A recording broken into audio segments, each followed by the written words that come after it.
AEK fans, when are we going to catch a break, boy? When are we going to catch a break?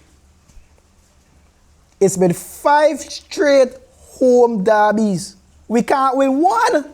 One. PAOK comes to the Opap Arena and wins me then Theo 0-2. Goals from Baba Rahman and Yanis Constantea. I cannot believe what I just witnessed, boy. I can't believe it. AEK was dominating the game from minute 1 to minute 43. As soon as Baba scores, that is when AEK said, oh my days, I can't believe these guys can actually score back. Because we were missing our chances up on the other side. How did they score? Bruh. It reached a point, boy, where this used to pain me. But I finally started to get the hang of being an AEK fan, boy. Because I bet we might have an amazing game against Aberdeen and then end up getting smacked up by Olympiacos, boy. Or we might lose Aberdeen and then beat up Olympiacos. Because this is the way of the AEK right now. So unpredictable. We haven't been optimistic about a game in years, boy. In years, since we bottled the league, the first time I watched the Super League Greece, it's like downhill from there, boy. There's a lack of optimism within this team, boy. Bruh. Koita missed an open goal, bro. The ball rebounded after the goalkeeper, and he missed that open goal. Of course, we were a bit unlucky with the Grujic header and the Mukudi header. Listen, man. The only attacker I saw today that was pretty decent was Jovic. But again, not shooting the ball. I don't know what is wrong with these guys and shooting the ball on top of the box, man. They want to walk the ball in. This team is stressing me out, man. And I genuinely don't understand why it is we didn't go for having Mandalos or Pineda. One of these guys who are actually creative in the midfield.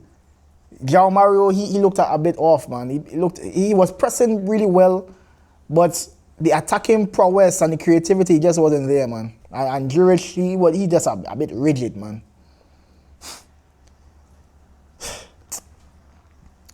The defense, oh my days.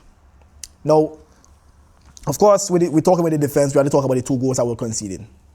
Again, we were dominating PAOK from minute 1 to minute 43 until Baba scored. Let me make sure and check if it's minute 43. I feel as though I remember it was minute 43.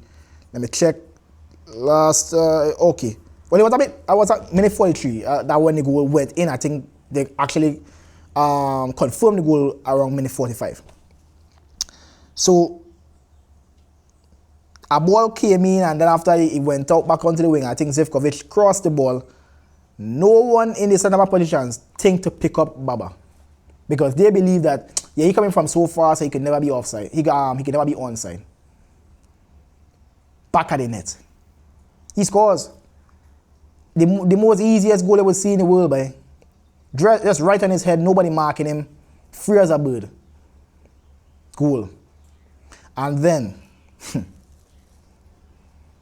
now I believe Mukudi is one of the best defenders in the Super League Greece. I think Mukudi is at least top 3. Because in terms of physicality, he actually has a better pace as well too. He actually have a better skill as well. Despite he's a bit of a clunky defender. He's not really like the most skilled. But it's becoming a recurring theme that Mukudi does get nipped from the ball from an attacker. I remember was a couple seasons, maybe last 2 seasons. The first season I watched, I remember Ioannidis nipping him. Somebody else will nip him again the next season. And listen, man, Mukudi needs to stop that, boy. Every time I talk about this with Mukudi, bro. This is what separated Mukudi from being an elite defender, that kind of thing there. Losing the ball so crazily, boy. Just pass it back. Just pass it back. Keep the ball moving. Let's reset the play, man. You don't always have to split the lines, boy. Just pass it back. Oh, my days, boy. Mukudi has so much potential, man. This guy is a tank. An athletic tank, man. But, man, his decision making be letting us down a lot, boy. A lot. Pios as well too. Pios wasn't the best. Vida. Why it is we in 2025 we have Vida as a backup centre back by. Where it is like, you know, if Relvas or Mukudi goes down, we have to depend on having Vida back in the squad. And don't get me wrong, Vida is actually a proper defender. He's very good. But having Vida like starting in a derby in 2025, boy, that just crazy work in my opinion, boy. And with all the money that was spent, with all the transfer that came in, I don't see anyone apart from maybe Marin. I think Marin has been really good. Relvasa has been decent, but we have that X factor player within all of those transfers, man. We just had an opportunity to get Tete, and apparently I didn't support a bid. This Tete just was a human wrecking ball the last game we played Kifisia. He ripped us up alone, him and Pantelidis. Both of them going to Panathinaikos. How? And apparently Tete is an AEK fan? How does that work, man? We have somebody who has a chance to play for their boyhood club or the club that they end up liking. And they go to the rivals, man? Because they have no other choice? What? Listen, man, something is not working out, man. Something not right, man. Something is not right. I don't want to be, these are conscious decisions being made by the AEK board, man. And I am someone who backs Eopolos. A lot of people, they're already saying Eopolos out and I'm saying, but I back Eopolos. And I back Ribalta. But they need to start focusing on getting the hot players them now. AEK is meant to be the powerhouses, one of the powerhouses them of Super League Greece, the Greek Football League. It's either Olympiacos, Panathinaikos, and AEK. We can actually say that they are the big three. PAOK, they're rising up, but you know, the big three are the teams them that are in Athens. And well, I don't know how far Piraeus is. I think Piraeus is in Athens, whatever. But either way, we're supposed to have the clout.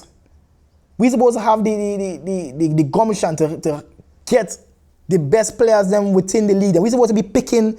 So, all right, this brother here from this club who actually low down, we should take their best player and build it on our team. Why it is we keep on buying players and holding our breath, hoping that they actually receive back the same form that they had back in the day, boy? We should be buying players that are hot now, that are good now. And then we could afford to bring in those kind of players them who, you know, we had to take a chance on. But to bring a player that we had a chance on, hoping that they're firing, it literally putting the team in a deficit, boy. You gotta bring on the whole team. But for any PAOK fan watching this, big up. Now, when I first started doing Super League Greece content, my first rivals, my first team that I always used to banter was PAOK. Yeah, man, I like PAOK fans, man. So most of them are really cool. You had some of them who actually racism and stuff, but I ain't gonna get into that. But most of the PAOK fans I know cool. So I know a lot of PAOK fans gonna get onto me with this. But respect. I'm waiting on you guys downfall, you know. But for now, respect. You guys came to the Upper Arena and bossed us. The PAOK fans, the PAOK players them were happy. They were playing and having a good time at the Upper Arena. When have we seen this in a while? We haven't seen this in a while. PAOK coming there and having a ball. Hey, man. Don't forget to leave a like, share, and subscribe. If it is your AEK fan, if it is your PAOK fan, if it is your Super League Greece fan, let's tuning in. Or if it's a football fan tuning in. Like, share, and subscribe. Make me feel a little bit happier coming off of this defeat here. Because I can't believe what I just witnessed. I said enough. But people again, look out for me. I'll come in Greece soon. Very soon, that is. So, yeah, you'll see the vlogs them coming out. So make sure and share with all your friends them. Share this page with all your friends them who like seeing, you know, foreigners within the country. Share it. You know, it'll be a ball. Trust me. You wouldn't want to miss these vlogs coming up. Trust me. Peace out. Like, share, and subscribe. Mono Bombuckers ISL, man. We still love this club here despite how much they stress us.